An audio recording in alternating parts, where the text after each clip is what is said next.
今天我要跟你談論一個非常重要的話題，那就是中國富人的資產配置和全球化策略。很多人都知道，中國有許多房地產和互聯網新貴，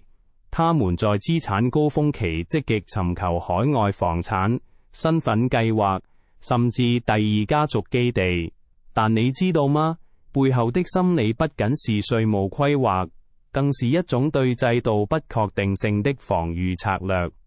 這些高淨值人士正面臨着一個共性困境：財富的速度跑贏了制度的成熟。你可能會問，為什麼中國富人要出海？其實，隨着外部環境和內部政策的變化，出海不再是選擇題，而是生存策略。國內外匯監管強化，反壟斷政策落地，稅務信息自動交換全面實施，使得資金流向透明化，而美元升值與國際利率變化，使得全球資產配置不再只是避險問題，而是收益結構重建問題。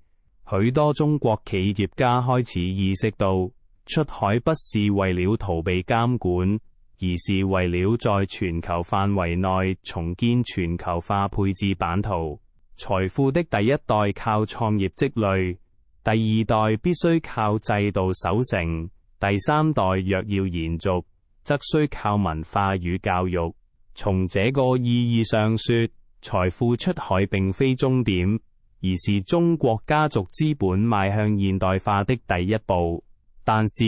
你知道嗎？中國歷史上富不過三代的宿命，根源在於制度缺乏與結構脆弱。當代企業家的出海行動，既是對歷史的本能回應，也是對現實風險的理性防禦。但唯有將出海從動作升級為結構，從個人意志轉化為家族制度，財富的故事才可能超越一代人的榮光，進入跨世代的秩序。最後，如果你想了解更多關於中國富人出海策略和資產配置的知識，請務必關注我的頻道，我將會不斷推出新的內容，幫助你深入了解中國家族資本的發展和管理。感謝你收看，別忘了點讚和分享。